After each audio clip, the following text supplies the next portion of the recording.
41 പേരുടെ മരണത്തിനിടയാക്കിയ അപകടം നടന്ന കരൂർ സന്ദർശിക്കാൻ തമിഴക വെട്രി കഴകം അധ്യക്ഷനും നടനുമായ വിജയ്. കരൂർ സന്ദർശിക്കുമെന്ന് വിജയ് കരൂരിലെ പാർട്ടി പ്രവർത്തകരെ അറിയിച്ചു.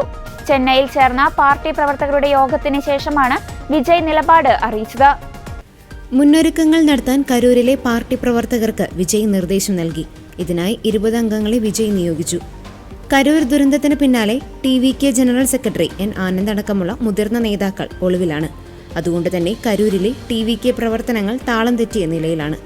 കരൂർ സന്ദർശനമെന്ന സാഹചര്യം കൂടി കണക്കിലെടുത്താണ് മുന്നൊരുക്കങ്ങൾക്കായി 20 അംഗത്തെ വിജയ് നിയോഗിച്ചത്.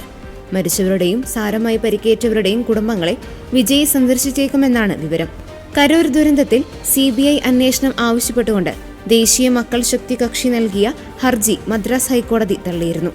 കരൂർ ദുരന്തം DMSKയെ ബാധിച്ചിട്ടില്ലല്ലോ എന്നായിരുന്നു ഹർജി പരിഗണിക്കവേ ഹൈക്കോടതിയുടെ ചോദ്യം.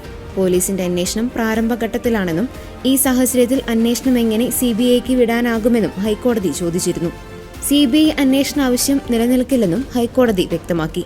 കഴിഞ്ഞ മാസം 27-നായിരുന്നു കരൂരിൽ TVK നടത്തിയ റാലിയിൽ അപകടമുണ്ടായത്. തിക്കിലും തിരക്കിലും പെട്ട് ആളുകൾ കുഴഞ്ഞു വീഴുകയായിരുന്നു. നിശ്ചയിച്ചതിലും 6 മണിക്കൂർ വൈകിട്ട് 7 മണിയോടെയായിരുന്നു വിജയ് പരിപാടിക്കെത്തിയത്. ഈ സമയം അത്രയും ഭക്ഷണവും വെള്ളവുമില്ലാതെ ആളുകൾ കാത്തുനിന്നു. വിജയ് പ്രസംഗം ആരംഭിച്ച് അല്പസമയം കഴിഞ്ഞപ്പോൾ തന്നെ ആളുകൾ തളർന്നു തുടങ്ങി.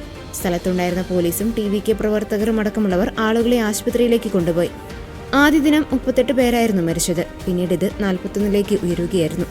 തന്റെ ഹൃദയം വേദന കൊണ്ട് പിടയുകയാണെന്നും തന്നോടുള്ള സ്നേഹം കൊണ്ടാണ് ജനങ്ങൾ റാലിക്കെത്തിയതെന്നും പുറത്തുവിട്ട വീഡിയോയിലൂടെ വിജയ് പറഞ്ഞിരുന്നു.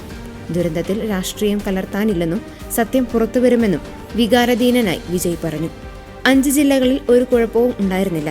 കരൂരിൽ മാത്രം എന്തുകൊണ്ട് ഇത് സംഭവിച്ചു? പൊതുജനങ്ങൾക്ക് എല്ലാ സത്യവും മനസ്സിലാകും. ജനങ്ങൾ എല്ലാം കണ്ടുകൊണ്ടിരിക്കുകയാണ്.